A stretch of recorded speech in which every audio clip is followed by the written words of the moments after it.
and the chairperson. Yeah, so now the meeting is being recorded. So good afternoon, everyone, and namaskar to all, and welcome to Odisha Economics Association.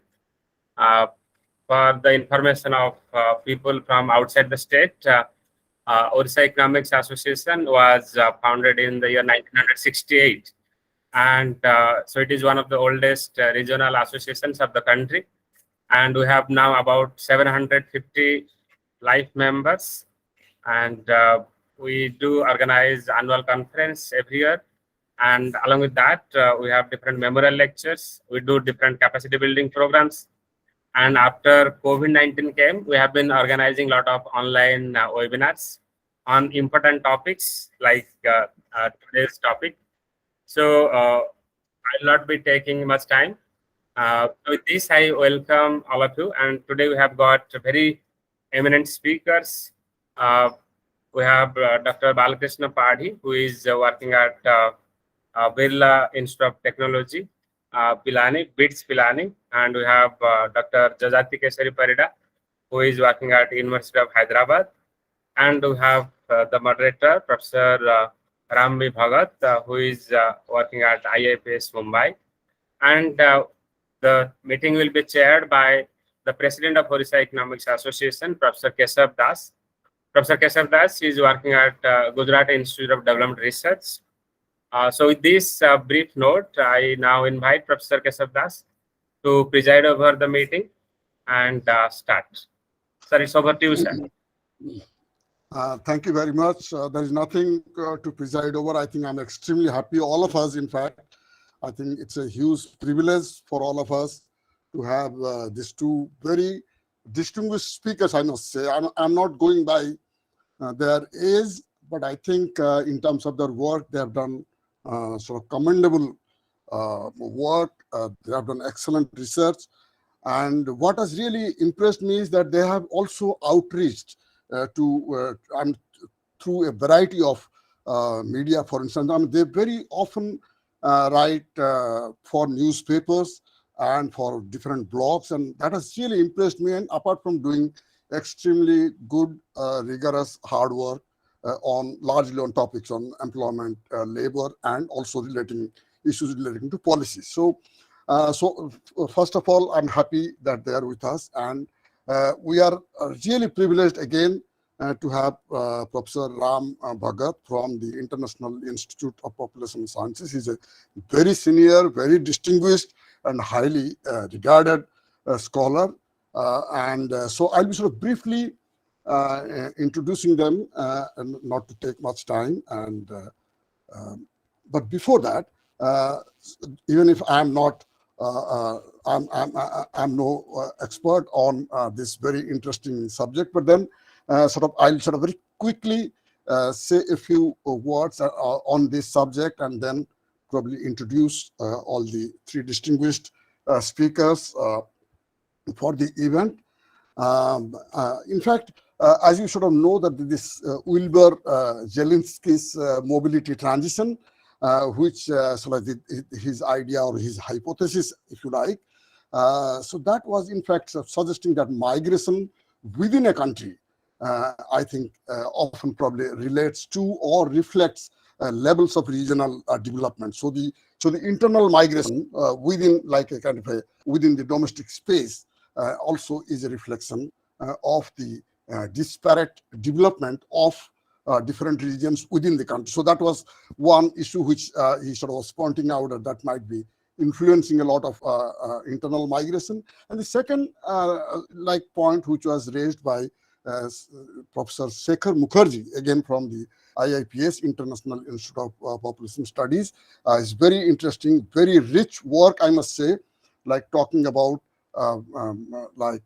distress to distress migration, or like sort of was talking about the very low quality of migration in India. And I think much of both what Zielinski was proposing through the mobility transition, and also what Professor Shekhar Mukherjee was talking about the distress migration, I think both probably very relevant in the case of Odisha, and from where there has been major migration. I'm not going to talk about that anymore, But I think that makes, and particularly as I would sort of imagine from the 80s onwards, there have been the major migration, out migration from different parts of the states to the different urban areas in other states. And there have been particularly a lot of interesting work done during the COVID time, and particularly the lockdown. And so we have sort of interesting work by the Samskriti Foundation talking about the impact of increasing migration migration on women in Odisha.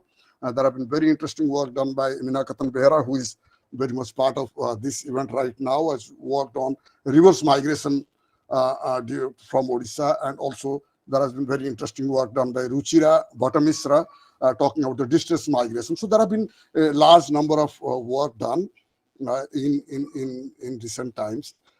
And we are very privileged that we have someone like Professor Ram B Bhagat with us. And let me sort of very briefly introduce him. He's a distinguished scholar, and he has a master in geography from the JNU. He has a PhD in population studies from the IIPS, and he's written excellent books. In fact, some of the books which are very recent ones, published just this year, I guess, sort of linked to, they are about researching internal migration. His book on population and the political imagination, census, register, and citizenship in India.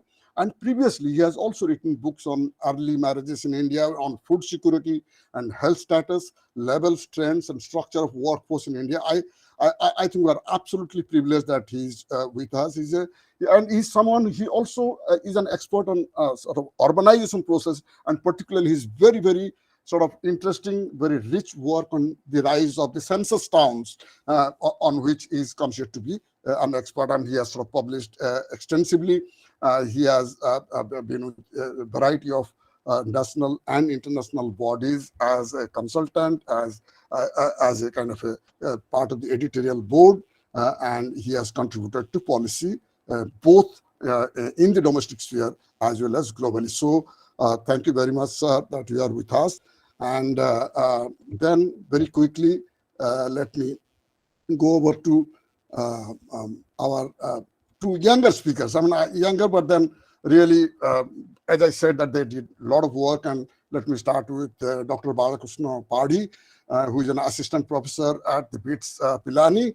And so he has sort of worked in several places earlier of several institutes of national importance in CEFT as part of the, I think, the Javier Institute in Bhubaneswar, in IIM Indore.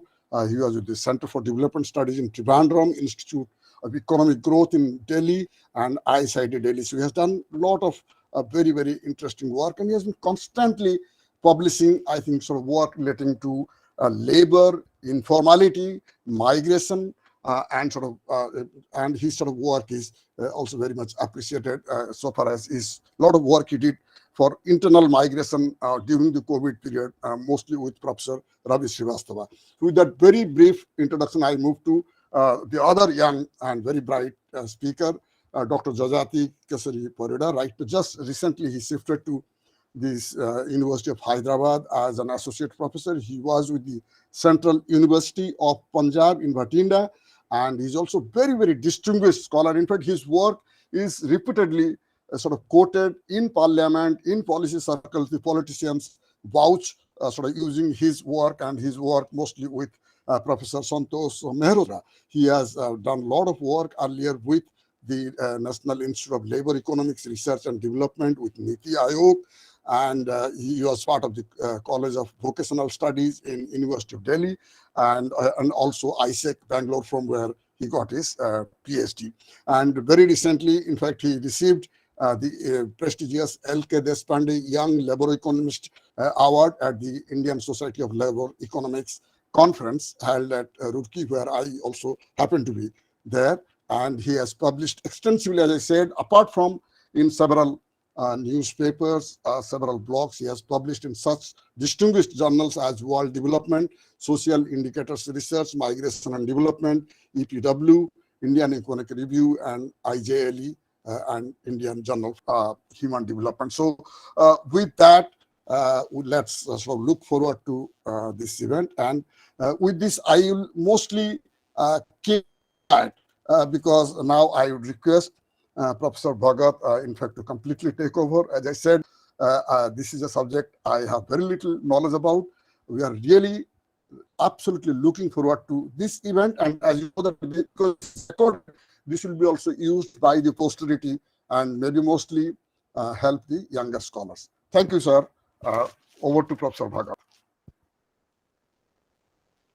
Thank you, Professor Kesav Das, uh, for generous introduction of mine and as well as organizing this event. This event was very important, and scholars actually working in this area, they are the speaker. So I consider it my privilege and honor to be part of this. Before I invite the speaker, let me make a few observations. So my first observation is that migration is emerging as a very important event or phenomenon across all disciplines, including literature, arts, and history. Among all social science disciplines, economists have been pioneers, and they have been, and of course, geographers have been also, as Professor Das has mentioned, name of Zelensky and Ravenstein, who has given the laws of migration at the end of the 19th century.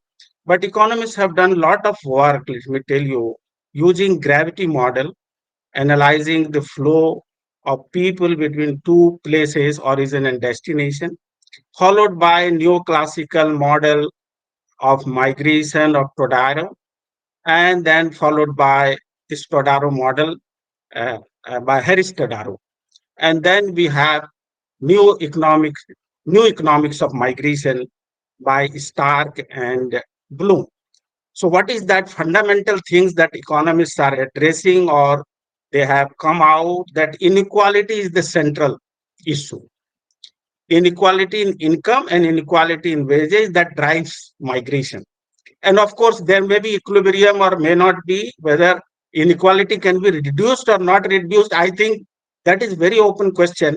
And it is being criticized by the dependency school and political economists that of migration is some sort of a exploitative mechanism of capital accumulation in the capitalistic system.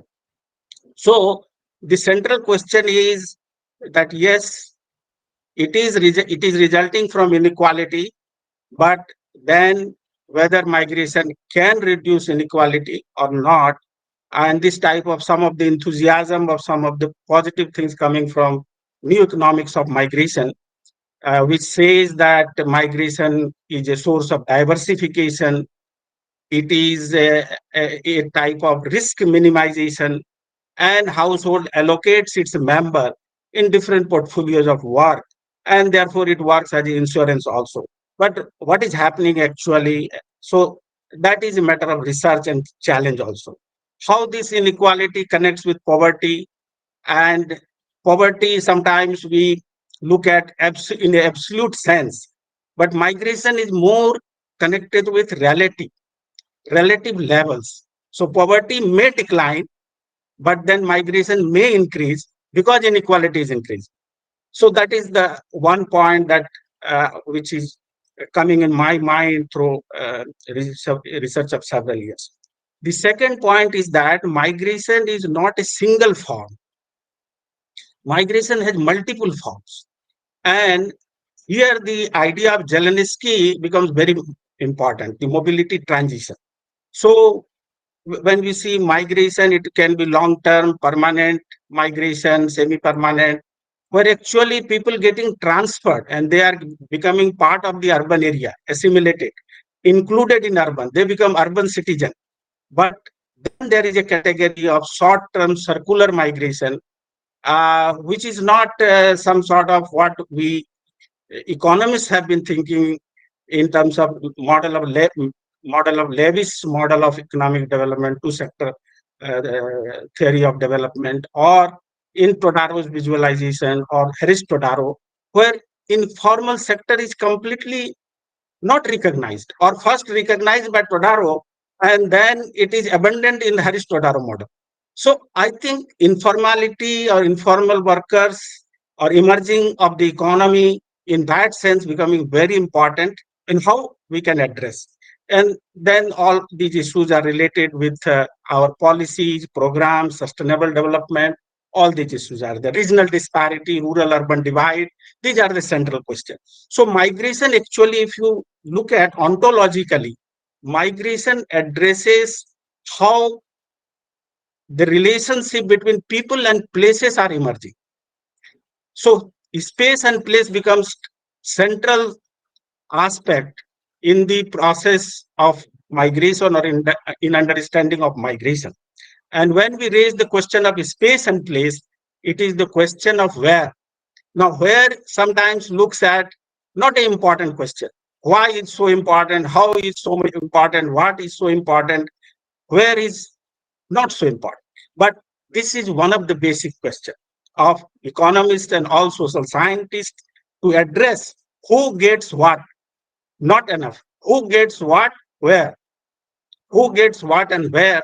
And the moment we bring the question of who gets what and where, the migration comes into the picture, and migration brings the theoretical aspects, epistemological aspects of space and place, how and the relationship between people and place. And that is what fundamentally important in reconceptualizing our social sciences, including economics, geography, and sociology.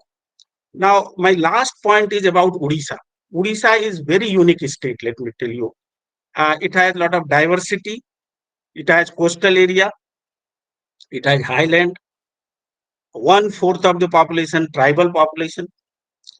So, and one of the backward states. Although we are hearing that it is growing and it's a impressive economic growth, but still poverty remains high. And one of the things that is intriguing to me about Odisha is that Odisha being a maritime, coastal state, it has also maritime links with other parts of the world, particularly Southeast Asia. But then if you look at all coastal states of India, Odisha is among the lowest. Compare with Andhra Pradesh, compare with Tamil Nadu, Gujarat, similar advantage. Odisha has similar advantage, as much advantage Gujarat has in terms of maritime linkages historically. Then why did Odisha remain perpetually backward, or type of development didn't take place? And then we have migration emerging, which are of seasonal, temporary, all sorts of migrations are emerging. And it is a very important case of study, and it can give a lot of understanding about the migration processes and theorization of migration. So with these remarks, I think now like to invite Kesavji, now you can suggest. Yeah, I think let them, maybe Professor Balakrishna Padi can start, and maybe Yes. two presentations, maybe about, I don't know, 20, 25 minutes maybe each. Yes. So Dr. Balakrishna Padi, maybe you can start. Okay. So good evening, Kesav sir, Bhagat sir, Panda sir, Amar bhai, Jajati bhai, and all the dignitaries are here. First of all, I like to thank Odisha Economic Association for inviting me to delivering a talk related to youth migration and unemployment problem in India. So in this discussion, broadly I will cover the youth unemployment problem and its trend and pattern aspect, while Jajati bhai is going to cover the youth migration problem for Odisha. So let me share my screen. Hope my PPT is visible. Hello. Yes, yes, it is Yes, visible. yes. Now you can make it. Yeah. Okay. So if you look one or the other, employment is considered one of the key building blocks for the development policy across the globe. And in the recent phase, when we discuss about demographic dividend and with the increase in the youth worlds, whether it's going to be a demographic bomb, that is a very critical discussion in the present juncture. And Second aspect is about creation of employment opportunities outside of the agricultural sector. And with the increase in the huge unemployment, this is going to be a very important point to discuss. Second point, as the fertility is declining in the recent phase, and which is called as a demographic dividend, which is going to bring about a window of demographic opportunities if the working age population are unable to get proper employment, is going to rise unemployment problem as well as create social distress. And most of the time, this unemployment mostly linked with lack of skills, work experience, job search, abilities, and these young people mostly employed in most of the precarious and informal kind of job. So as per the latest ILO estimates, it is estimated that across the globe, almost 73.3% million youth are unemployed. Around 169 million youth working as a working poor who is earning less than $12 a day. And out of the total employment, 75% youth employed are informally employed. And 50% young people are either overeducated or undereducated, the kind of work they are doing. And with the phase of COVID-19 crisis, the overall unemployment scenario has increased because it leads to almost 114 million of job loss in 2020. It is also estimated 71 million to 100 million people to push into poverty, all at around 8.8% of global working hour loss. And with this, it is also estimated the global number of unemployed youth is going to around 73% in 2022, that is this year. And in this particular phase, the young woman has experienced a huge employment loss in majority of the countries across the globe. And in India, we can find there's a growing debate regarding jobless growth and low level of employment. With there is going to be, you can say, dominant service sector, which is going to provide less number of employment, unpredictable agricultural output, and jobless growth and informalization of the employment in the organized sector. And if you look at the particular aspect related to Odisha, it's going to give a peculiar aspect. Because in the Odisha in recent period, we can find the poverty has declined. And one of a recent study also, by using this job generation and employment creation model, we have found that the job overall employment has been created between 2011 to 17-18 is somewhat jobless growth aspect. The overall employment has not even grown to a good level. And it is also estimated also as per the Lewis model, when the people are moving out from the agriculture, the particular important sector is called as the industrial manufacturing sector. They are unable to absorb the labor force which are coming from the agricultural sector. In the recent phase, there is a growing debate regarding skill-based technological change, changing labor market institutions, labor market rigidities, population growth, that's called demographic transition, migration, declining employment in the agriculture sector, mounting educated youth, skill challenge, macroeconomic shock, and other aspects. So today's discussion broadly are the findings from the major employment, unemployment, and the PLFA survey. So this is to give a quick overview. So here we're going to discuss about labor force participation. It means those who are actively involved plus those who are seeking for job out of total population, while workforce participation reflects the number of actively employed people out of total population, while unemployment refers the number of unemployed people out of total labor force participation rate. So to begin with, if you look as per the recent Niti Aayog report on the SDGs, as you know, the Sustainable Development Goal of 8 discuss about decent work and economic growth. So if you calculate the overall score as per the goal 8, you can find both for India as well as Odisha, the picture is not that rosy. In fact, as per the overall this Niti Aayog score, Odisha has moved from a performer state to an aspirant state. Means all the people, the young boys is increasing, but they are not involved into productive jobs or some kind of employment opportunities. In the India level also, it is going to be called as a performer score instead of front runner or the achiever score. What is about the overall youth unemployment and youth workforce participation rate in India and how it has changed over the point of time? Here youth, by we mean the age group between 15 to 29, that particular bracket I consider here as a youth bulge. So if you look, this is the aspect called as a jobless growth.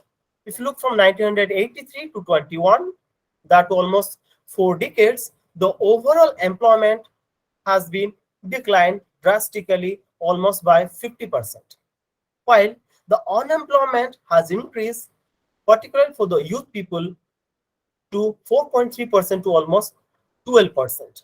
It means although the youth population is increasing, but they are not able to involve in any kind of productive jobs. But is this pattern same for all the states? The answer is no. If you look at the overall workforce participation rate within a span of 1.5 decade, that is around 15 years, you can see there is a huge decline in the workforce participation rate, means those who are actively involved in the work. And if you talk about Odisha, the overall workforce participation rate has declined almost 18%, that is 54 to around 37%. And with this, there is a huge increase in the youth unemployment, which is a growing debate in the recent period.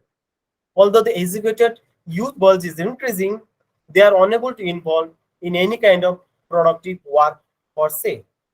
So, but this point, Kerala considers the huge amount of youth unemployed as compared to many of the states. But in the recent period, most of the states showing a huge increase in the youth unemployment period.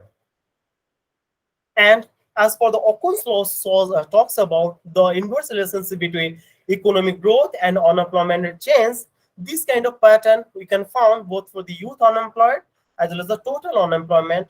And if you consider the increased changes in the per capita growth. So across the states, we can find there is a negative relationship exists between this per capita growth and the unemployment change, as the Okun's law talks about. In the recent period from 1718 to 2021, this pattern is quite visualized or similar, but the pattern is somewhat different.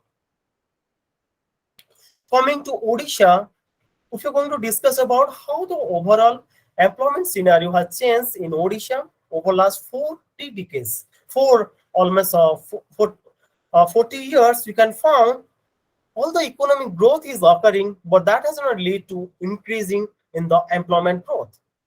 Over all the years, you can find, if you discuss about 2099 to 2004 or 5 to 12, the economic growth is occurring, but the employment growth is very minimal. From the year 1718 to 21, which is called as a pandemic year, the overall economic growth has declined, but still you can find the employment rate has increased. Again, that's going to be a very big debate in India, how this picture is going to come. With this, what we found, the employment elasticity measures, which broadly refers to as changes in employment as per changes in the GDP growth rate, is somewhat less than 1% in Odisha. Even for the year 2011 to 17, it is almost negative zone, that is minus 0.42, and the similar pattern found across agriculture, industry, and services. Most of the debates discuss this decline in the or this low or less or negative employment elasticity due to the demonetization effect of 2017. If you look in terms of employment aspect of Odisha, how the total employment in Odisha since last 4 decades, you can find here from 1983 till 2021, the overall employment has increased from 11 million to 18.18 million, while as the youth employment has almost stagnant, that is 4.3 and 4.5. Interestingly, for this particular phase from which is called as a phase of jobless growth, the youth employment has declined from 5.7 to 4.9 million, while aggregate employment has increased. But if you talk about this overall employment, but which kind of employment the youth balls at present are involved in? If you look about the overall employment aspect, you can find, if you're talking about two important aspects, that is either any job contract and any social security, if you are involved in any kind of job. The total number of youth, this all the information is only for Odisha youth. So if you look about overall youth population, they involve some kind of precarious job where neither they have any job contract nor any kind of social security, which is called one or the other some kind of distress level job. Those persons who are involved, both having both job security and social job contract, is called is around 6.84% only, which has declined over the point of time. Majority of the youth are working without any job contract or with any social security. Another interesting aspect you can find here in this particular analysis, that for the year 2021, you can find there is a growing informalization of the formal jobs. Means in the formal sector also there is a growing informalization of workers is occurring specifically for the youth of Odisha. This pattern is similar for all India level ways. If you look, it has increased from 3% to around 10%. It means you can find recent period there is a growing contractualization of the job. If most of the universities, although that is a formal sector, but you are hiring workers on the basis of contract. So those kind of job contracts has increasing. And as for the youth, again, almost 85% of the youth working both in informal sector as an informal worker. Those particular youth people who are working in the formal sector as a formal worker, this proportion is hardly 3.5%. Again, here the formal and informal definition has been computed using this NCUS definition of Government of India. So this pattern shows the distress level employment, particularly for youth population. But what about the overall workforce and unemployment rate? The pattern is almost similar for Odisha as well. So this particular phase, you can find there is a growing distress level unemployment. So unemployment has increased from 11 to 17, 18. Much of the debate has going to occur in the recent period. Although youth bulge is increasing, but labor market unable to absorb the youth bulge. It means there is a demand and supply mismatch is occurring in terms of provisioning of the overall employment. And the overall workforce participation is declining, which clearly reflects the jobless growth in Odisha. And this pattern is quite interesting. If you look out of the total unemployment, it is measured in terms of lakhs. You can find that out of the total unemployment, youth unemployment comprises almost 85% of the total unemployment in Odisha.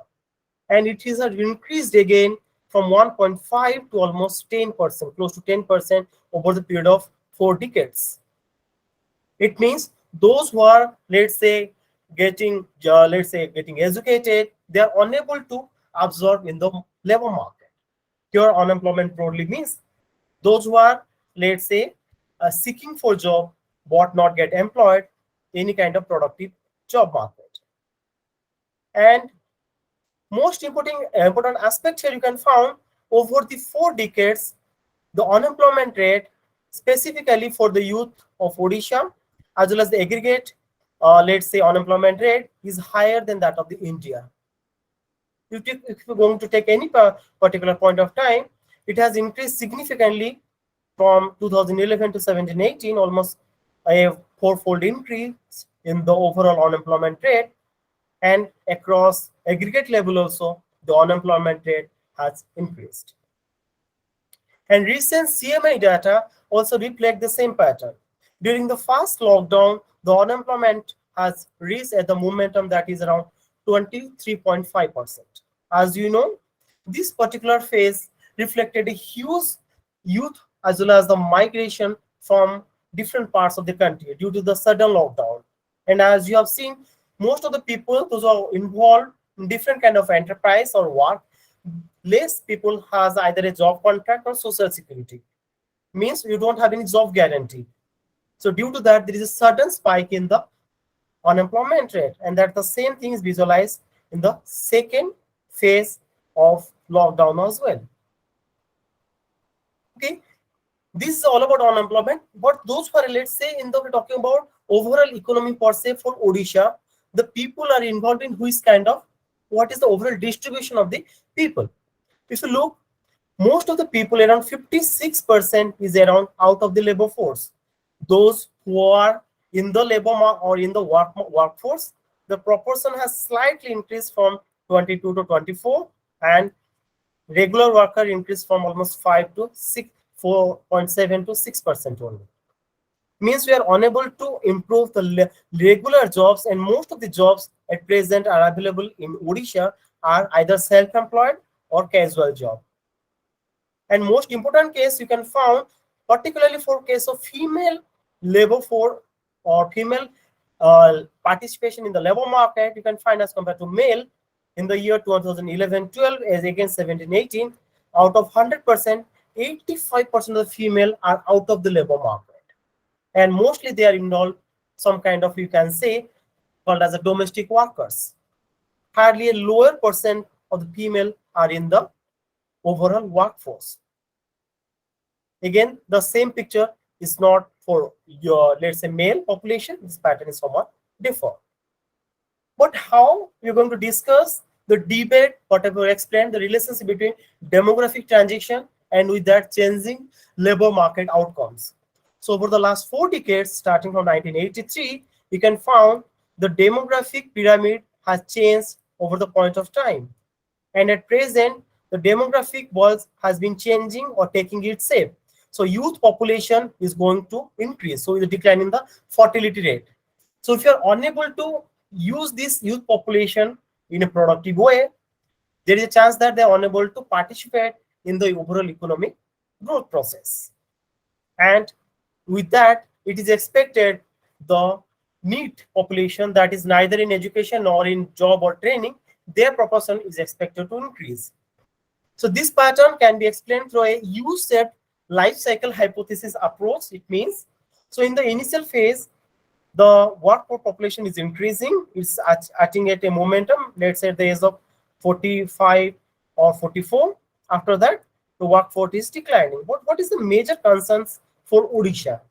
Here the major concern is that if you look in the recent period for 2021, the workforce participation rate, particularly for the youth bracket, is very minimal. Again, it's declining, not at aggregate, but at the across age cohorts over the point of time. It means all the youth population, although their population share is increasing, but the market is unable to absorb them. Why? And accordingly, you can find side by side increasing unemployment rate, particularly for the youth, which shows a L-shaped employment pattern across age cohorts. So there is a significant increase in the overall youth unemployment from almost mere 5% to around 23% over a span of 4 decades. So it is expected when the economy is going to liberalize, we need to economic growth. With that, employment growth is need to occur, but real scenario, that pattern is not occurring. So at the aggregate level, you can find across male and female age groups, you can find here the overall employment share is declining across, particularly for the female age group, which is reflected as the declining female labor force participation rate debate, or the missing women debate in the overall labor market. Although the share is increasing, but sufficient amount of job has not been created or skill has not been provided so that they could able to absorb in the labor market. The pattern is almost similar if you look different age cohorts across the point of time. And particularly for the youth unemployment, it has increased over the point of time. It's a 3.3 to almost 17%. For urban area, the female unemployment almost increased by let's say 100% from 11 to around 25%. What about youth? unemployment across different educational groups. Means, let's say those who are graduated above, secondary available education, middle, primary, below primary, or related. So it is shown that as compared to the aggregate level, the youth unemployment rate, particularly for the age group, for those who have completed their graduation and above, is almost double to that. It means that huge youth population are almost, we can say, out of the labor market, and they are seeking for job but not get absorbed in the overall labor market, due to which those kind of different kind of problems is occurring. And with that, you can find at the aggregate level, India is considered as the huge increase in the need category. Need broadly means those who are neither in employed nor in education or training. But what about for Odisha? Here I have compared an interesting aspect related to education and the need category. It means those who have completed their education, means say second year and higher, and how many of them are either unemployed, means seeking for job, or not seeking for job, means out of the labor market per se. This year is much more higher for female as compared to the male category. And the proportion is increased many times from 1983 to 2021. It has increased almost 2.2 to almost 16.9 or 9%, which shows a distress level employment pattern for particularly for Odisha and particularly for the Odisha youth. What about, but let us say if you are going to remove the unemployed, means those who are looking for job. In that phase, you can find still the female are those female, although they have completed secondary higher education, those who are not seeking for job, their proportion is increasing in terms of need category, while the male proportion is very minimal in nature, which shows a gender differential in terms of employment aspect per se, while searching for job in Odisha, which means youth wealth is increasing, but that much of employment has not been created, due to which you can find the huge migration is taking place, for particularly for youth from other states, from Odisha. And the pattern of need, which means neither in education and or in the labor market, particularly for the secondary and higher secondary category, it has increased almost many times for rural as or urban area. I mean, for male and female, again, the female proportion is quite higher as compared to male in Odisha. District level pictures showing a very interesting trend if you look over last 1.5 decade. So over the point of time, you can find not only at the aggregate level in Odisha, but across different districts of Odisha, the overall workforce participation rate has declined. Particularly for the western part of Odisha, and there the overall, you can say, workforce participation is somewhat higher as compared to the eastern part. And in the recent period, the major people are moving out from the overall workforce participation has declined across many districts, and that has been followed around 23 to 30%. So some districts, let's say Kendrapada or Jagatsinghpur, Bhadrak, Jaspur or Raigada, most of the districts, the workforce participation rate is hardly 30%, means 70% of the people is out of the workforce. And with this, huge unemployment has increased, means there is almost 6 to 30% of the people are in the unemployment category as coming in the from 2004 to till 2017-18. And if you look the various districts such as Puri, Ganjam, Khorda, Raigada or Kandhamal, Balangir, many of the districts, the proportion of unemployment rate is increasing, means people are seeking for job, but they are not getting employed, due to which people are forced to migrate. And here the skill level is also very minimal. And the youth unemployment, if you look across wealth quintiles, it is interesting to note that the higher category or the higher quintile, the unemployment rate is higher for female as compared to male category. So looking at this scenario, government of Odisha also started its preparing sustainable development goal budgeting in this budget process since the year 2020-21. This figure broadly reflects across different SDG goals what is the share of the total SDG expenditure to each of these goals. So if you look goal 8, that is about decent work and economic growth, the total SDG share is hardly 3.71% out of the total SDG budget. Means the much more expenditure is also required for skill development, training, creating new employment opportunities, as well as development of the cottage industry. In the recent period, you can find there is a growing platform jobs, which means jobs as let us say Zomato, Swiggy, this kind of job is occurring, which can be again divided into two kind of parts, such as called as offline jobs or job on demand, or you can do online jobs.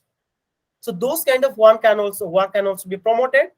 Recently, Niti Aayog also focused much more on that. At the all India level, lot of schemes has been implemented, particularly focusing on youth. Let us say this Atmanirbhar Rozgar Yojana or Pradhan Mantri Mudra Yojana for providing, let's say, different kind of cash incentive, or street vendor Atmanirbhar Nidhi, Mahatma Gandhi MG Narega, Pradhan Mantri Rozgar Poshan Yojana, or National Career Service. Still, the unemployment is a very big debate that is need to understand. What is the different schemes has Odisha government has initiated since, let's say, 10 or 15 years? So Odisha government also initiated few schemes in this regard, such as Odisha Youth Innovation Fund scheme, broadly focusing on provide some kind of Odisha Youth Innovation Fund, or restructuring employment exchange program, placement linked skill development training, vocational training for BPL people, or youth policies. Different kind of incentives are being provided, but how it is going to work, that's a very big policy debate. Although you are creating different kind of schemes, but the proper implementation of the scheme is much more crucial in this phenomena. As you have seen, the growing rate of unemployment, particularly for the youth, and the increasing in the need category is a measure of concern. So there is another policy or a research debate also discussing about there is an increasing trend between of, let us say, rising unemployment people and increasing violence rate or the crime rate. So that need to be focused much more. So overall aspect, you can see India still is a demographic dividend country where the youth population is increasing. Same for Odisha. After, let's say, 15 to 20 years, we may lose the demographic dividend. So the potential use of that demographic dividend in terms of providing formal employment opportunities is much more essential and important. And way of the shaping of this technology aspect, labor market protection policies, policy of redistribution of technology gains, coping of adaptive strategies, policies for shaping technological trajectories is much more essential to understand. So well-planned and calibrated strategy is much more essential or indispensable in this particular phase to bring economy on the track, particularly focusing on the youth unemployed and the employed youth who are employed in some kind of informal sector or some kind of sector where there is low level of employment without having any job contract or social security. And the government also need to add up the social security allowance, unemployment allowance, skill development program, training, development of the cottage industry. Most important, the development of the tourism industry, in particular in Odisha, can provide enough employment opportunities, particularly for youth. Focusing or development of the gig sector is another important factor for the development debate. And creation of database, particularly for the migration worker, is much more essential. Again, these two, as for the 2019 wage code, we also discuss about providing a minimal amount of, let's say, wage, because most of the youth, those who are involved in the job market, with the wage rate they are getting is very minimal than that of the minimal wage rate. So focus need to be added on that as well. Promotion and proper protection of the livelihood of workers, the informal sector, it's much more essential in this regard. As you know, in 2020 pandemic period, we can find there is a huge distance migration, and the problem has occurred, which has impacted the lives and the livelihoods of the people across the globe, including India as well as Odisha. So policies need to be implemented for the promotion of the, let's say, informal sector livelihood, benefit for the economy of scales, protection of the lives and livelihoods for the informal workers, migrant workers, as well as promotion of the MSME industries. So these are some of the important issues or topics that need to be addressed at the present juncture. So thank you all. Thank you. Thank you, Balakrishna. I think it is a excellent presentation. And you have rightly hit the core issue, linking migration and unemployment in the state of Odisha. Of course, in other states also will have similar type of situation like Bihar and Uttar Pradesh, which are also out migrating. You have done, I think I appreciate your effort that you have analyzed about 10 rounds of NSSO data. So 10 rounds, huge data, male, female, rural, urban, educational level, and then your idea of NEET, excellent. So I think we'll discuss. So we'll proceed to next speaker, Dr. Jajati Parida. And you are welcome, Dr. Parida. Please take time as noted by Professor Das. Yeah. Thank you, sir. Thank you. Yeah.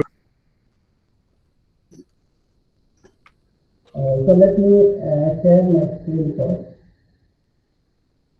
So am I There's audible, sir? There is some echo, I think, is it? It is breaking. Samiko, yes, yes. Or you can switch off your video. Okay. Yeah. Is it fine, sir, now? Somehow better. You can keep mic Jajati, closer. remove your headphone. I think it will be better. Yes, Yes, Jajati, yes. to remove Remove your headphone. Yes, yes, yes. That may work. There is a constant here actually. So in my PC there is no speaker. So I have to use the speaker phone. So should I leave the meeting and rejoin again so that it may be the screen may be better? Jajati, you are not really audible. Too much of noise is coming. So it's echoing, Prem. It's echoing.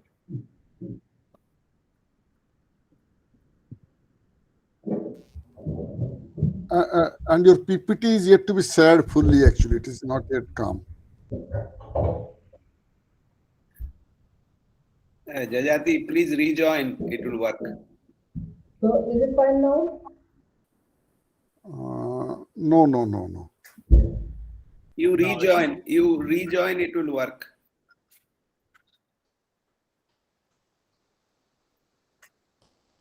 Okay, by the time Jajati joins, let me tell you something that see, Odisha is no more one of the poorest states. It is now a middle income state of India. Because Odisha's rank in terms of per capita income has improved. So States. is it fine now? Now we are at 18th place. Okay, so Jajati, yes. Yeah. So my voice is clear now? So I'm sharing. Somewhat clear.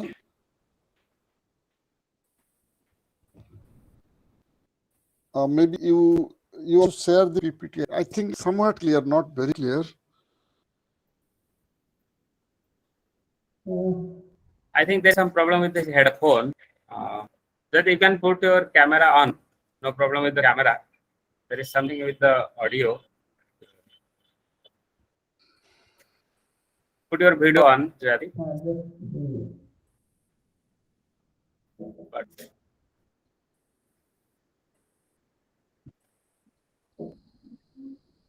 So is it fine now? No. No, the PPT is not yet come in full. Yeah. Yeah. So my voice is clear So maybe you now? make it full Better? screen. Yes, it is much better. You can make it full screen if it is possible, but it is yes, it's quite clear. Please go ahead. Okay, sir. Thank you, sir. So, Yeah. good evening, everyone. So, as a chairperson, distinguished scholars, and the young researchers present over here. So, at the outset, I would like to thank the Odisha Economic Association, as well as Professor Keshav Das and Professor Ram Das for giving me this wonderful opportunity to speak about migration scenario in Odisha. So this is going to be the outline of my presentation. So I'll be devoting a couple of minutes on defining migration and the data I have used for this presentation. But most of my presentation I'll be focusing on I'll be using the facts and figures and describing the broad migration trend from Odisha and to Odisha, as well as the main outmigration pattern, to contribution, by gender group, by age group, education, socioeconomic group, and by the employment status. So for this presentation, I have used, the migration specific employment or unemployment surveys of the National Council Survey, starting from the year 1983 to 2007, and the latest PLFS. So coming to the to begin with the migration definition, I would like to tell the young researchers who are present over here. So although it is needless to tell the distinguished scholars, those who are working in migration field. So there are many two criteria that have been used by the census for defining migration in India. So the first criteria is called the place of birth criteria. So according to this criteria, if a person's place of birth is different from its present place of elimination, and the duration should be at least 6 months. So a person is defined as migrant. Where this definition, this birth criteria, the birth definition is going to underestimate the total volume of migration in India. So I realized that since 1971, the census has changed this definition, and along with this place of birth criteria, a place of last resident criteria has been used to define migration. According to the place of last resident criteria, if a person is if a person place of the last usual residence is different from the current place of residence. Jajati, So if my you voice don't is not mind, coming? Jajati, no, I think your voice is just not clear. The voice is just not clear. I mean, we can hear you, but then it's not clear what you are saying. Maybe removing the headphone will help. Yeah. So there is a question in my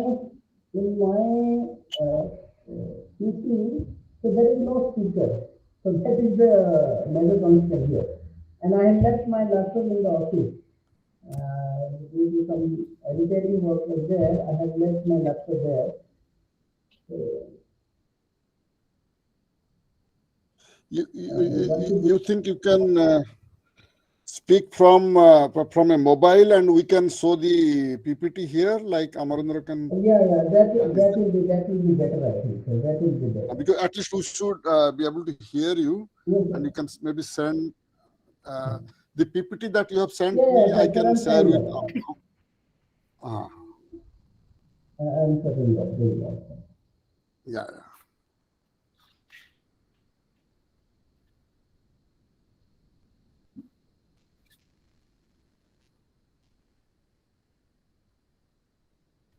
So this event might sort of spill over by, I think, another 10-15 minutes, because we are also hoping some. Okay, that should be okay, because it's very important topics that we are discussing. So Yes, yes. it's okay, you can relate for something.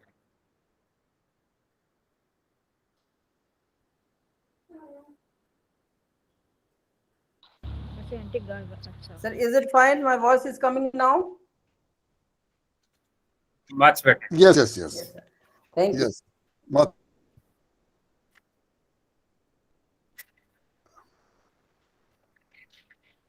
Yes. Sir, I was discussing the migration definition. There are Very two good. main definitions that has been used by Census of India. And of course, the last definition has been used by the National Sample Survey in defining migrants. So the first criteria, according to the first criteria, if a person's place of birth is different from its current place of residence, and the duration should be at least 6 months, a person is defined as a migrant. But that definition was too narrow. It was underestimating a large volume of migrant population. So since 1971, the census has changed this definition. Of course, it has not changed, although that definition continues to be there. So another criteria has been used to define migrant population. So that definition was called place of last resident criteria.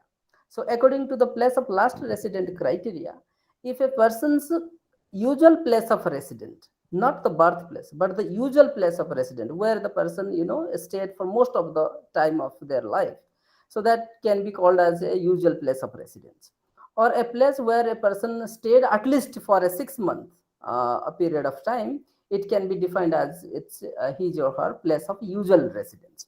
So if the current place of residence where the survey is conducted is different from their usual place of residence, a person is defined as a migrant as per the place of last resident criteria. The place of last resident criteria of a census has been used by the National Sample Survey organization in defining migrants throughout its survey rounds. So apart from these two definitions, there are other definitions in the most recent rounds. For example, in 2007-8 round and in the recent PLFS round. So they have come up with different other criteria based on the time duration, based on the distance, the travel. Of course, the distance travel we can define based on place of last resident criteria, but the time duration criteria has been used differently to define permanent migrant, seasonal migrant, temporary migrant, and so on and so forth. So given that fact, if we want to distinguish between internal and international migrants, the international migrants are those who travel the national territories. For example, an international migrant from India would be the person who is staying outside India. If we are going to define the international migrants into two broad categories, the in and out category, if you say a person is either called immigration or immigrant, either called an immigrant or immigrant. An immigrant is a person who, for example, an immigrant from India is one who is living outside India. Is called an immigrant, or the volume of the number of persons who are staying outside India, the Indian nationals staying outside India are called immigration or immigrants to India, whereas the foreign nationals who are residing in India, they can be called as immigrants. So in that way we can say international migration can be defined into two broad categories, immigrations and immigrations. Now coming to internal migration case, so based on the distance the migrants travel, we can call them, we can broadly divide them into three categories. The first category is called interstate migrants. Now interstate migrants are those who are the national, or we can say the resident of a state. For example, in case of Odisha, if the resident of Odisha are staying outside Odisha, they are called interstate migrants, and in this case from Odisha they are called out migrants from Odisha. While on the other hand, if the resident of other states are residing in Odisha, they are called in migrants to Odisha, but they are called interstate in migrants and out migrants. In case of internal migration, this distinction has been used. In case of international migration, emigration and immigration, these two concepts are very popular. Now, when it comes to migration within the state, again, based on the distance criteria, we can divide them into two broad categories. So we can call them either intrastate migration, intrastate migrants. Intrastate migrants are those persons who, who are, traveling from one district to other district, but within the state boundary. They are residing within the state boundary, but they are traveling from one district to other districts. Whereas the persons who are traveling within the districts, they're migrants, their usual place of residence is different from their current place of residence, but they are residing within the districts, within the boundary of the districts. So they are called intra-districts migrants. So in this presentation, I'm going to use this interstate and intrastate and intra-district migration.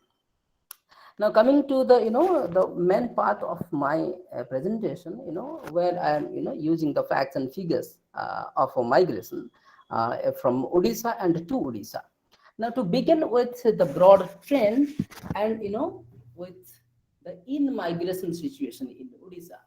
So these are the number of persons and the percentage of migrants. Those who are other state residents, they are residing in India, or this is, we can call, this particular slide is presenting the broad in-migration situation in Odisha. It includes both other state migrants residing in Odisha and the migrants who are who belongs to within Odisha and residing in Odisha. So if we see the broad trend, so we could see, there are two main portion or two main part of, or there are, two main scenarios. We can say the economic reform periods. In the pre-economic reform periods, the migration trend in Odisha, the in-migration trend in Odisha was almost constant, around, 70 lakhs. So around 70 lakhs, it was revolving. But in the post-reform periods, the migration trend has gone up and it is showing a rising trend. Now, total number of in-migrants, residing in Odisha equal to 150 lakh or 15 million as in 2021. Now, when it comes to the percentage of migrants, again, the percentage of migrants was showing a declining trend, almost a declining trend up to 1993. If we, see during the 80s, the migration trend was slightly declining, but in the post 90s or during the 90s and in the 2000s, the migration trend or the percentage of migrants has been slightly rising in Odisha. Now, segregating this overall, in migration trend into different distance criteria, it reveals this, that the majority part of this in migrants to Odisha are the migrants who travel within the district, or they are short distance migrants. About 70% of the total in migrants in Odisha are traveling within the districts. So this is the in migration phenomenon, and the migrants who are traveling from one district to other districts, they constitute about 22% of the total migrants. Total migrants residing within Odisha. So when it comes to the other state migrants, the interstate migrants to Odisha, so it is although the percentage share has been rising over the years, and from 1983 to 2021, it has increased about 2.5 percentage points. So, but their share is very, very negligible. It is about roughly about 9% of the total migrants in Odisha. And I have also computed their number. In a couple of slides, I'm going to show that. Now, when it comes to international migrants, the share is very, very negligible. It is close to 0%. It is only 0.3%. That means international migrants, the other nationals who are staying within Odisha, their number is, their percentage share and number is quite low. Now, segregating the total in-migration flow once again by their gender categories, it is reflecting in the fact that, about 85% of the total in-migrants in Odisha are female. Now, this is, justifying this short distance migration. So that means, the women after, given the social context in India, as well as in Odisha, normally, after marriage, females, tend to migrate. They tend to change their usual place of residence. So that is, is one of the major factor that is, explaining, the in-migration situation in Odisha. That is pretty clear from this particular slide, which is showing that, about 85% of the total in-migrants in Odisha are female, and only about 15% of the total in-migrants are male. Now, coming to their skill categories, once again, this particular, the female, due to dominance of females in their migration, in the total migration, in-migration situation, it is, pretty clear that, about, 70%, more than 70% of, in fact, more than 80% of the total migrants are, having, either they are not literate or, they are literate with, up to primary level of education. Now, the migrants, in-migrants, with secondary and above level of education, their share is slightly rising in the recent years, but their share is again, quite negligible. The migrants with the secondary level of education, their share is about 16% in the year 2021. And the migrants, with graduation and above level of education, their share is only about, 8%. Now, this is pretty clear, when we comes to the reason for migration, it is pretty clear that, in case of female, about 93% of females, they migrate because of, their marriage. Marriage is the reason behind their migration, and this is, in the this figure, is showing that, in the year 2021, this is the picture. But in case of male, you could see the first three bars and the last bar, these are, employment related reasons.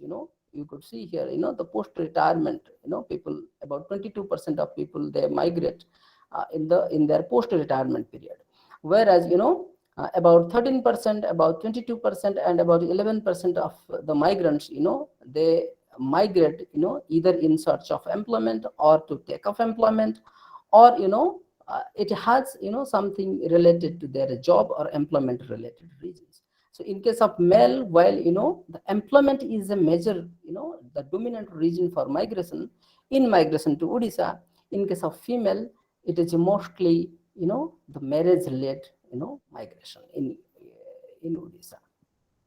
Now, coming to in-migrants in Odisha from other states, I was, discussing about that, about, in this particular slide, although, their share is quite low, about 8.5%, if we estimate the number, this is the broad trend we could observe from, the data. That, during the post, the pre-reform periods, up to, or during the 80s, the migration trend, the in-migration trend, now this is called in-migration to Odisha. They are migrants from other states who are residing in Odisha. So their last usual place of residence is, outside Odisha, but within India. So their number, it's saying that, their number was 4.3 lakh in the year 1983. And that trend, that is showing a declining trend up to the year 1993. So as in 1993, the number in migrants in Odisha, their number was only 3.2 lakhs. But in the post-reform period, and in the period between 1993 to 2007, or we can say during the 90s and, up to the mid-noughties, that number has been increased, but there was a rising trend, the declining trend of migration in the first phase has been changed in the phase 2, and we have, the migration to Odisha is showing a slightly rising trend. But this rising trend continued in the in the 2010s, and as in 2021, this number has reached about about 13 lakhs. So the trend has got momentum in the 2010s, and the number of migrants to Odisha has been rising in the most recent years. Now, when we disaggregated this in migrants to Odisha by their gender, we could see that there the male female share was almost 50-50 in the year 1993, but over the years, over the periods, we have shown that we have seen that, we have observed that the share of male in the total migration share is rising at the cost of the share of female migrants. That means more and more number of male are migrating to Odisha as compared to their female counterparts. That means over the years the migrants who are coming to Odisha, they are coming without their family. We can draw that kind of conclusion from here, because the reason for migration is also reflecting the same thing. You could see that although the employment is the dominant reason for male migration, in case of female, the dominant reason was marriage, but that reason has been declining over the period. You could see 80% of the female were migrating to Odisha because of marriage. Now, as in 2021, about 46% of female migrants they have migrated to Odisha because of marriage. That is precisely consistent with the previous graph, and where we have noted that the share of male migrants to Odisha is rising at the cost of female migrants, and migrants to Odisha are migrating without their family. Now, coming to the out migration situation, which is the crux of the discussion in this particular workshop, is called the out migrants. The resident of Odisha, or the persons whose usual place of residence was Odisha, but they are residing outside Odisha. Their number and percentage share is shown in in the blue line and in the in the red color line. So we could see that up to 90s, again the out migration situation, the number of out migrants from Odisha was almost constant around 70 lakhs or 7 million. But that trend has been changed, and in the most recent years, or we can say in last 3 decades, the total number of out migrants from Odisha has been increasing, and in the most recent years it has reached 145 lakh, or about 15 million Odisha people are residing outside Odisha. And out of total population in Odisha, their share is about 32%. Their percentage share was 31% in the year 2007-8, so it has increased to 32%. And of course, in the year 1993, total the share of out migrants to total population in Odisha was about 21%. So in terms of percentage share or in terms of absolute number, both are showing a rising trend. That means the out migration situation is it's showing a rising trend in Odisha. Now, coming to the destination states, we have plotted the migrants based on their current place of residence, where they were residing after coming from Odisha, what are their major destination states. So in the year 1983, previously during 80s, the major destination of Odisha migrants were the West Bengal. West Bengal holds the maximum migrants from Odisha, and for that West Bengal is followed by the undivided Bihar, which includes Bihar plus Jharkhand. And on other neighboring states where the major destinations during 80s, we can say, like Madhya Pradesh, undivided Madhya Pradesh and Chhattisgarh, as well as Andhra Pradesh and Telangana. So all the neighboring states were the major destination of Odisha migrants during 80s. And whereas West Bengal was the major destination, West Bengal and Bihar. Now this particular the nature of movement of a people, can be, if we go back to the theory of migration, as Bhagat sir was rightly saying, there is a theory called, gravity model. People were, migrating to short distance, so that gravity model was, can be discussed in this particular context. But although, it is not the only theory, always a push-pull framework is there following the Lebenstein. So that is always work, and the new economics of migration theory is always, nowadays it is at work, because, people are optimizers. So that is clearly reflected by, the changing destination of Odisha migrants. Now you could see, even after the 10 years period of time during the 90s or early 90s, the destination of migrants, has changed slightly. The West Bengal still, continue to be the major destination of Odisha migrants, but the destination Bihar, has been changed towards, Andhra Pradesh, the undivided Andhra Pradesh. And, a few people are moving towards a new state called Maharashtra. And Madhya Pradesh continue to be the state, the destination, but the Maharashtra and Uttar Pradesh were, the new destination for Odisha migrants during the early 90s.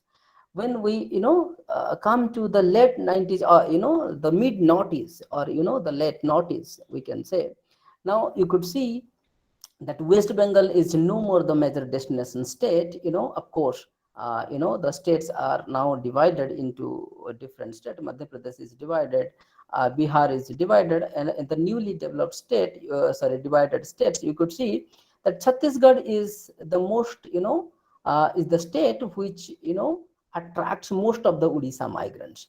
That means Chhattisgarh, the neighboring states, continue to be the dominant, migration destination states for Odisha migrants. But along with that, there is a diverse, diversification of the destination of migrants is observed. You could see the states like Maharashtra, Telangana. Telangana was not formed at that time, so undivided Andhra. So Maharashtra, Gujarat, Karnataka, Uttar Pradesh, then Delhi, of course. So they were, the new destination for Odisha out migrants. So with this, and finally in the year 2021, you could see that, similarly Uttar Pradesh, Delhi, Gujarat, Maharashtra, Karnataka, Andhra Pradesh, and, Jharkhand, West Bengal, were the major destination states for Odisha migration. The point here is, I want to, convey is that, over the period, the migration destination states has changed. Along with the destination states, there is a changing pattern of migration that has been observed. I'm going to discuss them in my following slides. In the early phase of migration, it was mostly short distance migration and low skilled migration, and that pattern has changed to semi-skilled and relatively skilled migration. And, of course, the destination has been changed over the periods. So this particular table has been discussed through map. I'm skipping it. Now coming to the districts which were contributing, towards the out migration. So there is also a changing pattern is observed. During the late 90s or early noughties, you can see that Cuttack was the the district which was was having highest share in sending out migrants to other states of India. So Cuttack is followed by Jajpur, Khordha, Puri, Kendujhar, and of course Nabarangpur, Jharsuguda. So these were the major contributing districts from which the out migrants were migrating to other states. Of course, Ganjam is there. Ganjam Nayagad was there. But over the period, you could see in the year 2021-22, so Ganjam is now the major contributing states, from which, a large number of out migrants are going to other states of India. Now, Ganjam is followed by Cuttack, Mayurbhanj, Kendujhar, and Jagatsinghpur, and Kalahandi, Balangir, and Bargarh, are the new states, which are contributing to us, contributing to the out migration flows from Odisha to other states. So this figure I have already discussed. Now coming to the out migration flows by the gender categories, you could see that the female, these are the numbers in lakhs. So the red color line is showing that the out migration flows of a female from Odisha to other state, it is showing a rising trend, and it is consistently rising over the years. It started in the year 1993, it was about 33 lakh. Now in the year 2021, it was about 81 lakh, or about 8 million people, females of Odisha, who are residing in other states of India. When it comes to male migration, although the trend is also rising, but as compared to female, the number of male migrant is relatively lower as compared to their female counterparts. Well, about 8 million female Odisha female are residing outside Odisha. About 6.4 million Odisha male migrants are residing in other states of India. That means female has is a relatively higher share in the total out migration flow from Odisha. Now this is that percentage share. You could see that the percentage share of male migrants in the total out migration from Odisha was about 53% in the year 1993. With 47% was the corresponding share of female migrants. So the share of male migrants has been declining. It has been declining, although very slowly, but the share of male is equal to 44%, whereas the share of female migrant equal to 57%. That means over the period, the share of male migrants has been declining, with a corresponding rise in the share of female migrants. That means this fact is showing a diametrically opposite story when we compare with the in-migration to Odisha. In migration to Odisha, the share of females are declining, at the cost of, or we can say, while the share of male migration is rising to Odisha, the share of female migration from other states are declining. But the reverse is happening in case of out migration. That means the people of Odisha, they were used to migrate alone during the 90s, but in the 2020s, so that trend has been changed, and the migrants are now moving along with the family, because in case of female, marriage is the major dominant, or the major reason for migration. So that kind of hypothesis we can draw, or that kind of inference we can draw from these figures. Now, when we have disaggregated, the total migration flow by, the sectors, by rural, urban, urban to rural, and rural, urban to urban, you could see that, the share of a rural to rural migration, the share of a rural to rural migration was dominant, about 53%. And the share of urban to urban migration was also, followed by the rural to rural migration. So this was the pattern from Odisha. People from either rural area or from urban area, they were migrating to, the rural people were migrating to other rural area of other states for agriculture job, for other, low skill jobs. Whereas, migrants from urban areas, they could be, migrating for, relatively skilled jobs and with somehow better level of education.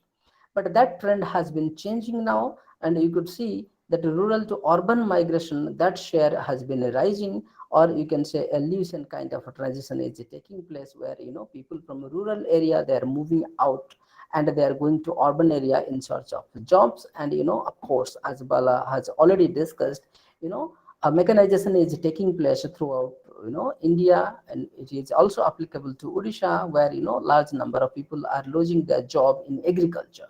So with when agriculture is not accepting many, so they are particularly the low skilled people, they tend to move out to other states in finding their job opportunities.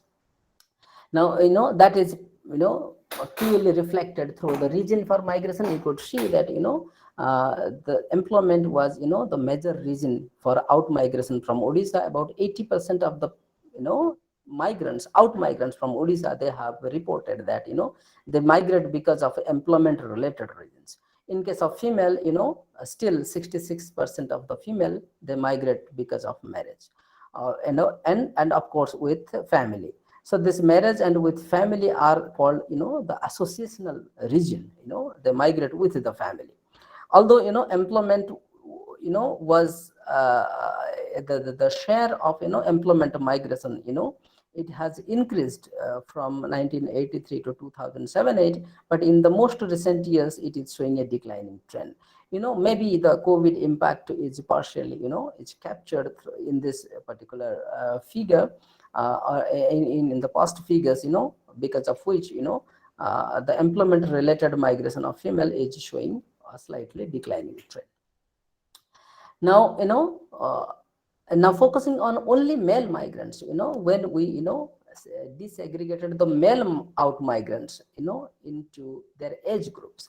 So, it is clearly, revealed that, the persons, which were migrating previously, persons with, less than 15 years, or, the child migrants, their share has been declining. Child out migration share has been declining.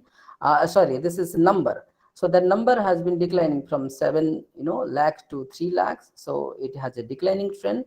Whereas the youth in the age group of 15 to 29 and 30 to 44 years, so they constitute the major share in the total, major share or number in the total migration, total out migration flow from Odisha. And this is as expected, because people with in the younger age group, they tend to move out for for seeking jobs, or they're in the working age group and they tend to move. And this is, if we combine these three age group categories, 15 to 29, 30 to 44 years, and 44 to 59 years, so this is is the total working age group. So that means out migrants, mostly they belong to the working age group, in which the youth has a dominant share. And of course, in the recent years, the share of elderly migrants is also slightly increasing. This may be because of the associational reason, with skill migration, or with relatively skilled migration. When migrants tend to settle down in the destination states, they tend to bring their family and their parents back to their destination states. That part of the social aspects could be reflected through the last section of this particular figure.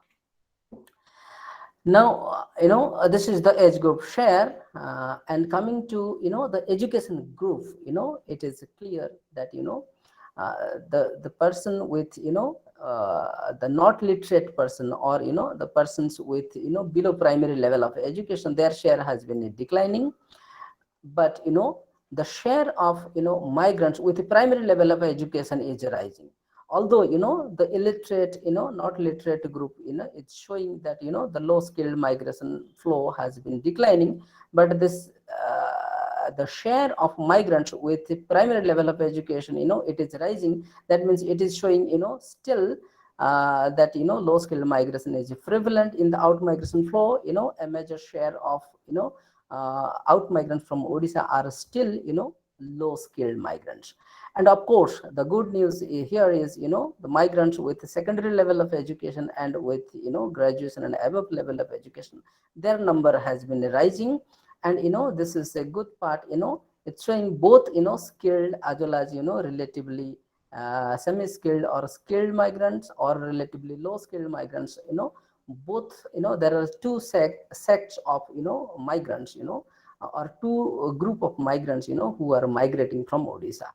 Their destination state may be different, or their the choice of cities and choice of states, destination state may be different, because based on their skill levels. Now coming to the education group share, again it is pretty clear that the share of illiterate and below primary migrants has been declined from 40% to 15%, whereas the migrants with the secondary and above level of education, their share has been rising from about 35% to about 48-47%. Now coming to migrants by social group, again it is reflecting an important dimension, that in the year 1993 the share of scheduled tribe in the total out migration flow was about 52%, whereas the other caste, this other caste includes both OBC and other castes, so their share was 45%, but the share of AC was only about 3%. But over the periods, the share of AC migrants, has been increased, particularly in the year 1999 2000, the share has increased, but the share of OBC has been rising in the migration flow, and of course the share of other castes. So the other caste implies other higher caste population, normally those who are belong to higher social categories, particularly general caste we can say, and others includes other religion also is combined here. So this, Jajati, sorry to remind you about the time. yes sir. So finishing in a couple of slides. Yeah. So this is the number of migrants by their social group, although the share of migrants belong to other caste is slightly rising, but the number has been declining from 48 lakh to 28 lakh, but the number of migrants belong to OBC category, their number has been rising in India. So this kind of social, we can say the composition of migration is changing from Odisha to other states in terms of their social group. In terms of economic group, it is also revealing a similar kind of thing. The migrant belonging to the lower economic quintile, their number and their share, both their number and share has been declining, with rising share of migrants belonging to upper income quintiles.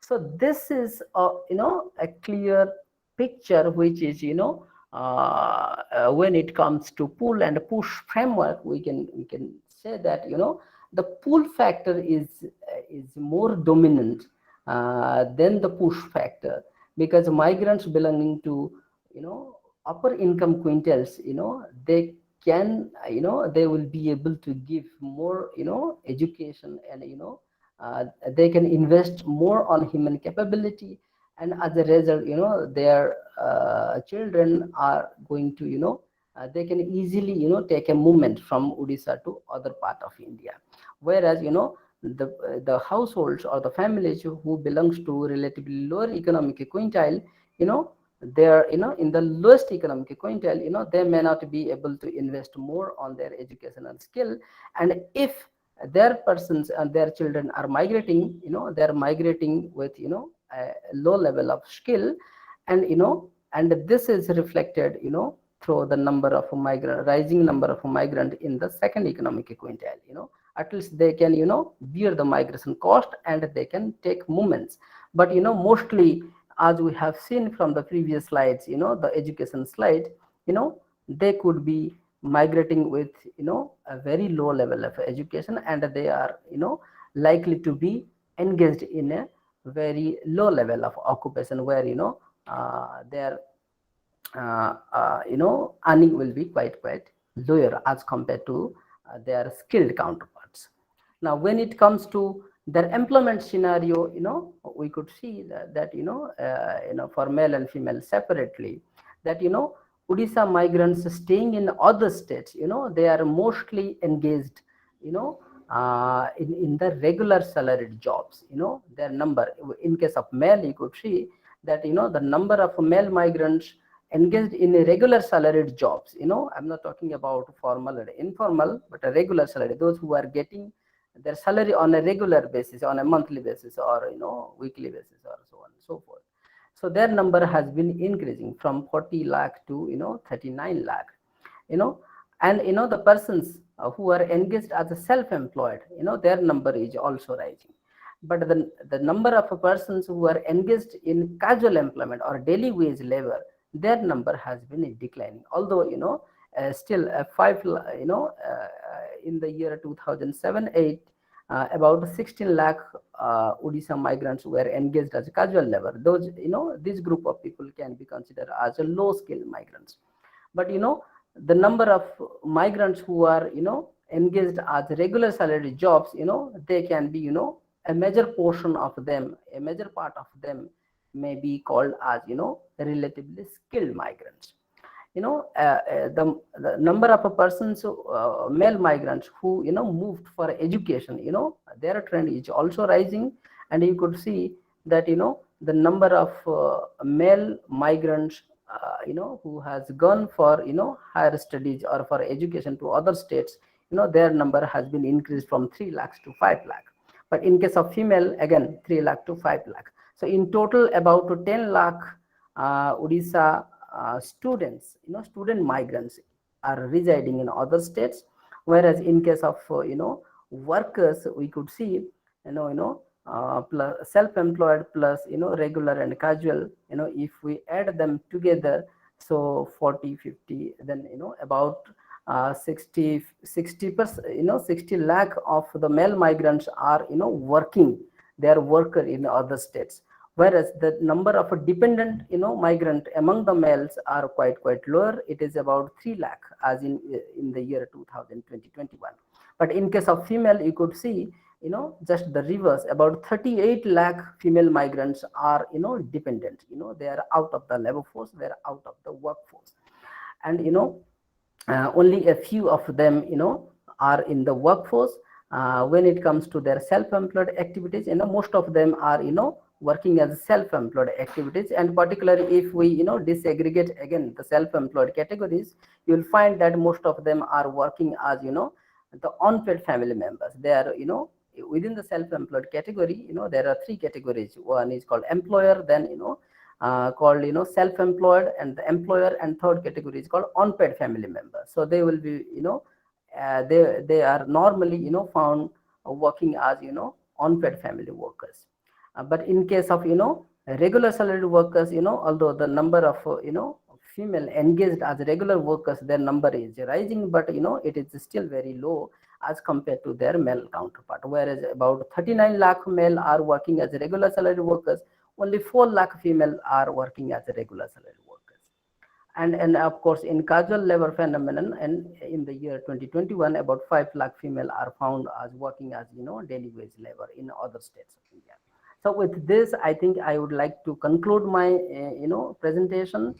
And and at the end, I would like to tell you that since the out migration from Odisha to other state is rising, I know the out migration from Odisha to other countries, the international movements are restricted by the skill endowment of our migrants. So promotion of immigration would lead to better results, because the inflow of remittance will increase. Like the states Kerala, Punjab, and Tamil Nadu has got the benefit of international migrants. If these semi-skilled migrants or skilled migrants are to be encouraged to migrate to other countries of the world, so the inflow of remittance is going to increase, and the Odisha will is going to progress in the path of development, like the way the Kerala and other advanced states of India has achieved. So with this, I'm concluding. Thank you, sir. Thank you, Jajati. Very nice presentation, very extensive. You have explored, and not only explored, you presented also very sincerely. So we'll discuss. We have a few questions in the chat box. So Balakrishnan, you might have seen these questions. Anything you like to reply, or should I read out? Yes, sir. The last question by Dr. Architesh. I can say that actually recently we are doing a detailed analysis on that. Let us say if there is some drought or cyclone or any kind of natural disaster is going to occur, how it is going to affect broadly the female employment as well as female unemployment and the employment of the male population at the district level. So that is really, there is a particular pattern is there we are doing a little analysis on that aspect. So let us, lot of government as a policy analysis also required in that particular, say, as per talking about distress driven migration as well as the employment, sorry, the climate aspect is concerned. And Okay, thank you. Thank you, Balakrishnan. So, And Jajati, urban, one more question ah, related to urban employment guarantee scheme. Yes, that kind of urban employment guarantee scheme is much more essential at the present phenomena, as you have seen rightly that in the recent COVID-19 crisis, there is going to be huge, let's say, migration has been occurred, but how to give employment to those population who are coming to Odisha? So there is no, let's say, again, the migration is river migration is going to take place. So because in Odisha, we have seen there is a huge bulge of already the youth population. If you could able to employ them in productive jobs, we could able to create new innovative kind of jobs. We can promote entrepreneurship, development of the MSME sector, tourism sector, let us say providing skill training. So these are some of the essential things which can be done. Thank you, sir. thank you, thank you. Jajati, can you stop sharing? I think it's getting blurred. Stop Yeah. sharing. Sorry, sir. Okay, thank you very much. So this question of MG Narega in urban area is asked by Jeevan. If you are there, can you open your video and repeat the question? It's a very important question. Yes, sir. Good evening, sir. Ministry, Sir, you are from Ministry of Ministry of Housing and Urban Affairs. Urban Okay, Affairs. Yes, sir. welcome. Sir, basically the question is that the already the two state government has already implemented the urban employment scheme, like Rajasthan has already implemented, and government of Kerala is also implemented. Unequally, there is a scheme for the urban. So similar kind of scheme can also implemented in government of Odisha, and it's also debated in Rajya Sabha, but still now it is in Lok Sabha, it is not implemented. If the policy recommendation from the this kind of Odisha Economic Association or this thing, so that our representative from the Odisha can also keep this view that is very important, and similar in the rural counterpart, urban also can also happen on that. And there is just even if the government of both the government, the state government have indicated what kind of works can be done in the urban area, like a sanitation or parking or your public space maintenance, everything can come under that urban mission. So that will be the good initiative to tackle the urban employment as a space, and even if the migration. The Thank second you. second one things I have also put it at that few state government has also initiated that migration facilitation center. So, like Jajati has already pointed out that the Orissa is also one of the destination center for other area, both male and female. So when these migrant people have go to other state, they have faced many problems. They are not able to access many things. So if the government of Odisha take initiative to establish at least 20 destinations in 20 destinations center where inflow of migration of from Odisha is high. So there they can establish the migration facilitation center and to provide necessary information, as well as to provide link them to different the social security scheme of government of India. That will be helpful. Yes, yes. These are, I think, very important suggestions. And like GST Council, we should have also Interstate Migrant Council because it is a relation between the state and center. So there are many things to be resolved. So it's a good suggestion. There is one more question, important question by Architesh, and he is interested to ask about disaster and climate change. Architesh, can you come on I the? think that has been responded to by Balakrishna. Okay, that is Uh, responded. Okay, yeah. so Yeah, fine. thank you. I think, Jajati, anything you like to add to any of the question? Sir, I was looking at the question of Jivan and Architesh both. So in case of Jivan, I was although due to the paucity of time, I could not discuss more on the policy aspects. So my presentation, I was focusing more on the number crunching. So I couldn't Okay. focus more on the policy aspect. So precisely I was suggesting that kind of a policy framework, given the context that the youth unemployment is at the rise, and it has it has gone up, it has increased like anything.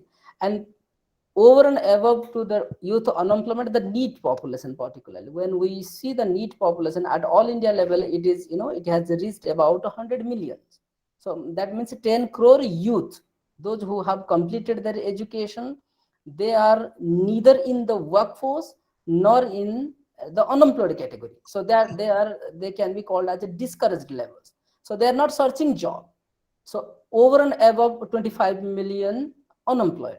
So that is the all India level scenario. When it comes to Odisha, the picture is not different.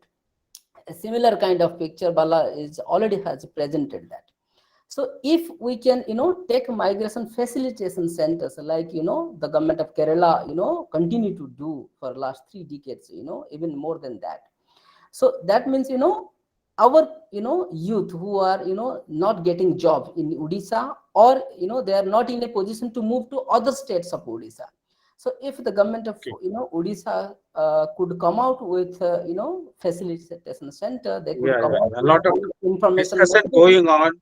some Government level should take initiative. there, Yes, yes. Thank you. through which international migration could be promoted, particularly to the neighboring countries, particularly East Asian countries and to Gulf countries.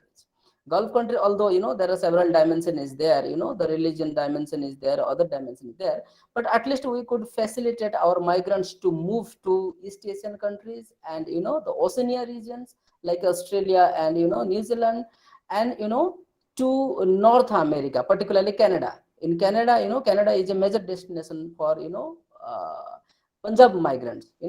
If you look at the Punjabi migrant situations, about 80% of them are below matriculation level. They move along with their wives. They used to send a girl, they invest on her education. If the girl is educated, so they send first the girls to Please Canada. be short. Be short. Those are very Yeah, this debatable kind of, issues and this a kind of, lot of thoughts required. we could come So up if with some any, mechanism. yeah, you have made the point. Okay, thank you. So any of the participant wants to ask question?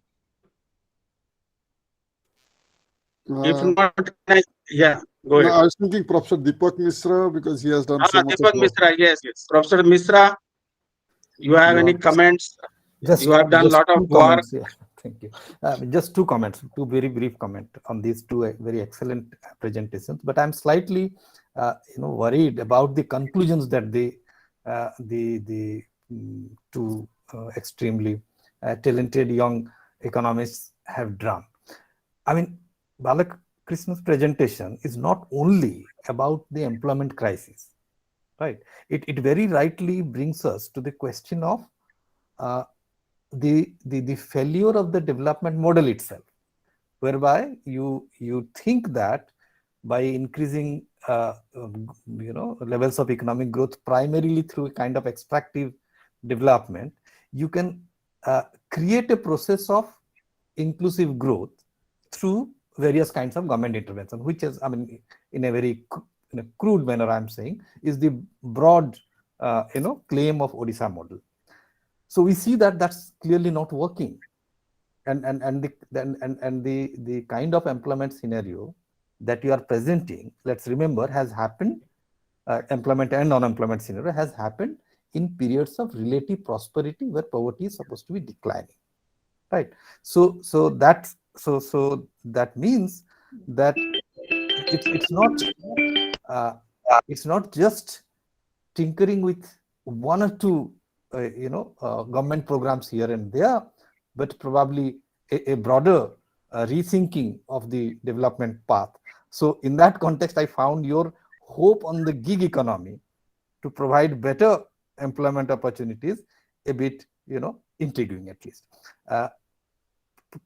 Jajati has a detailed analysis of migration, in fact, brings some elements of hope, particularly when he's trying to disaggregate the employment trends in terms of education and MPC quantiles. But then there again, we need to exercise a little bit of caution, because the link between skill, education, and migration, I mean, these three things, I think is a bit more complicated. At least that is what the feel impression that I get.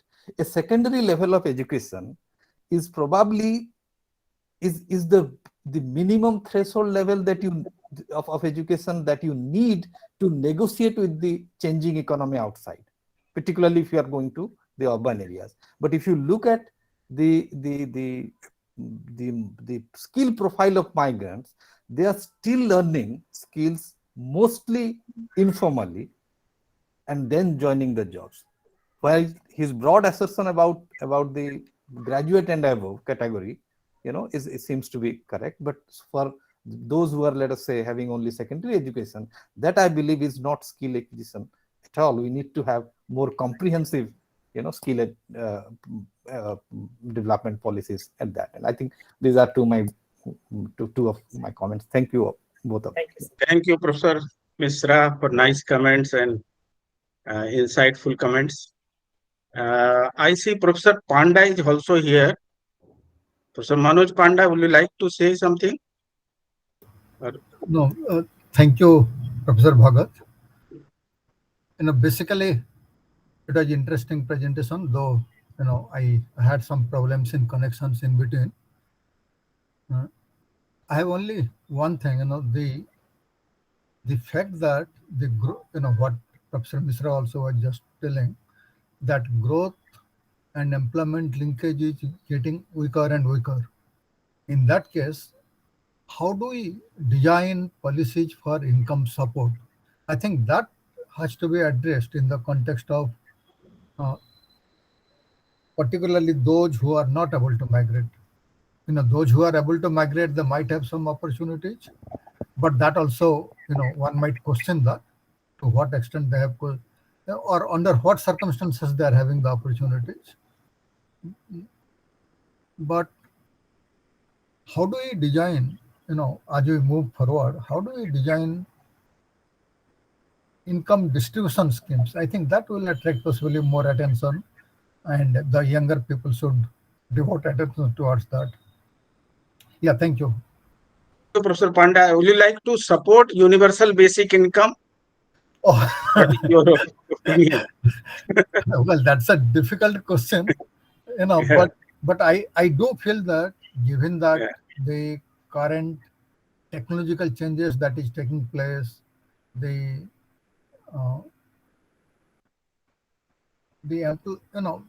just employment are just not there. There are many industries where investment is taking place, but they are robotics, particularly in the capital goods. In that case, with only a few opportunities for employment, formal employment, what do we do? I think one thinks of some kind of employment, some kind of basic income, what you were telling, Professor Bhagat. But at the same time, if we cannot afford even a decent level of basic income to everybody, I would at least go for unemployment benefit. Yes. That is something that we can certainly manage. The other thing I'll say is, keep aside 3 or 4% of GDP for these kind of support programs. Otherwise, we are going to face more and more problems in future. Thank you. Thank you, Professor Panda. My colleague, I think US Misra is here. Misra ji, would you like to say something? Yes. Good evening, Bhagatji. Good evening. Thank you. Good evening. Thank you very much. I mean, I could not continuously listen to both the presentation because I had some other calls in between. Sorry for that. But anyway, I must congratulate both the young upcoming researchers to have done a tremendous job with the data to inform us something. But I just wanted 2 points to make. One is that, when unemployment concerns are raised in terms of counts, in terms of composition, the factor that is perhaps getting overlooked is that the educational changes that is happening has an aspirational component. And the aspirational component is perhaps not met with the wage structural changes that is happening. Wage structural changes are happening at two extremes. In fact, in the middle, there is a kind of a lull, if you look at. And that is one point perhaps which was not touched and linked to when we read on employment. The second concern I feel is that, rise in unemployment in the current development model, as Professor Deepak rightly tells, is that it is very much that we are not tuning the labor market or the evolving labor market with the kind of transitional capability and skilled labor force that is coming in. There is no linkage being made. And obviously we will end up in a kind of unemployment. The third is very important. This particular symposium kind of works, the presentation was around migration, and I feel that there has to be some work done as whether whatever the traditional factors we take, education, skill, opportunities, making migration likelihood equal, I think migration likelihood has more to do with the destination point concentrations than something to do with what in the origin policy is being made. Because I think that needs to be pronounced out so that we can understand, even, I'm not talking international, even in internal migration and its employment derivative. Because that is something which needs examination. Then only we can actually tell the story little more with clarity than the patterns that were presented. Thank you, Professor Bhagat. Thank you, Professor Misra. Anybody like to ask or make comment? You are welcome. So I think there are no comments, so I will give one or two of my comments and then hand over to Professor Kesav Dasji. So these are first two technical comments. Whether when you are using NSSO data, you must have taken care of the weights, because NSSO doesn't give the absolute number. It's based on sample. So both of you are seasoned researcher, you must have taken.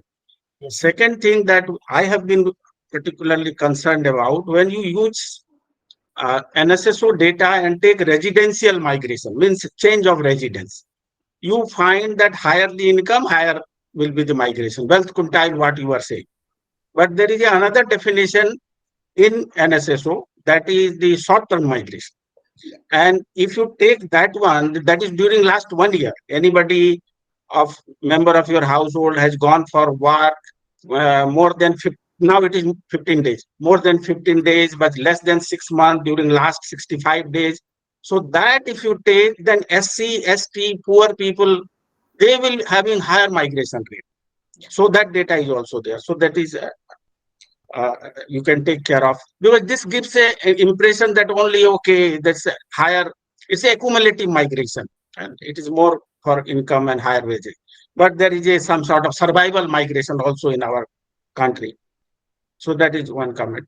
Regarding policy, we have a lot of talk during the COVID, after COVID policy document came, lot of writings in the paper. All of a sudden, there was a policy document from Niti Aayog. Some of us read, some of us didn't read, because that it is not available in public domain. So what is the point is that there should be some political will. And without this political will, and that should truly reflect our cooperative federalism. Why I am saying, when the migrants were stuck in Mumbai or Delhi or Bangalore, there were questions. Who is going to take care of them? Who is going to pay railway fare or other things? Whether the state of origin or state of destination or the central government. We have forgotten they are citizens of India. And I think that is where concern lies, that we are more concerned with goods and services. We are not concerned with human resources. And migrants provides, I think, the very backbone of our informal economy. And there should be some sort of like GST council. There may be interstate labor council, or there may be interstate migrant council. Within that, a sub council could be there. That type of federal cooperative federalism is very much needed, and that can take care of place of origin and place of destination and the roll-up. central government. And when we look at labor code, what is there in labor code? We are, I think, very, very disappointed to see the migrants word coming in several labor codes, but migrants are not getting anything, or when they are going to report in the e-migrate portal, many of them are hesitant to report that they are migrant, rather than they say that they are informal sector worker. So what additional thing or additional protection a person is going to get when he says he is migrant informal sector worker? So these are, I think, some of the issues, challenges. We keep on talking, writing. I think that is also a way of sensitization of the policymakers. So I think with these remarks, I enjoyed listening to young researchers. You have done excellent work. Keep on publishing, keep on presenting, teaching. You are teachers also. So that is great opportunity. Teaching, researching, it's a great opportunity. And diversify migration. Migration should be, I think, it should be in all sectors. It's not only labor. It is how patriarchy is constituted. What happens to our political system, political rights, so citizenship, all these things. So many things are there. So keep on expanding, and it is truly multidisciplinary nature, and you will enjoy doing research and teaching. I hope so. So with this, I hand over to Professor Kesavji. Now you can conclude or wind up as a president of. No. I think, as you said, it's a great learning for all of us. And then the best thing is both Jajati and Balakrishna, I think they're very serious scholars. I mean, they also put in a lot of efforts, and even presenting those information at a very disaggregated level. And some of them are not necessarily very conventional results. So I was sort of thinking that maybe one of the purpose of this kind of an event, that it's not exactly the kind of a webinar that you're doing. It might, we are hoping that this might lead to further research by those who, especially the younger scholars who might be watching this or will watch it later, the recordings. So it is for them. So I should say for that. Really good work done by both Balakrishna and Jajati. I thank them very sincerely. And to Professor Bhagat, because very nicely, I very much liked your interventions from the beginning and also towards the end. Like, so you really brought in, apart from the intellectual components of analyzing migration, you also sort of brought in the interdisciplinarity of these issues. You brought in the policy question, and you also sort of brought in a very major way what role the state, particularly in a federal system like ours, should play. So I think those are issues to be looked into. And then there are also other social dimensions. I think what Professor Deepak Mishra was mentioning. So it is like, what kind of development paradigm you are talking. So is it enough that like you have a problematic development paradigm, and that leaves a large number of people without jobs, and they become destitute? You sort of make a suggestion, but okay, you please migrate from here and find another place. So I think there is a great need to rethink what kind of regional planning that we are doing. Is it a distress-driven migration, or is it, as Professor Uday Mishra was sort of suggesting, that there is, so if it is linked to aspiration, there is no problem. But then if it is sort of like a distress-driven or some kind of a manipulation at the origin, which sort of forces me out, I think there needs to be more intensive studies. So a lot of very interesting points came up, very good questions. And thank you very much on behalf of the Odisha Economic Association. We'll have more of this, and we're extremely happy, Professor Bhagat and Dr. Balakrishna Padi, Dr. Jajati Parida, and everybody else.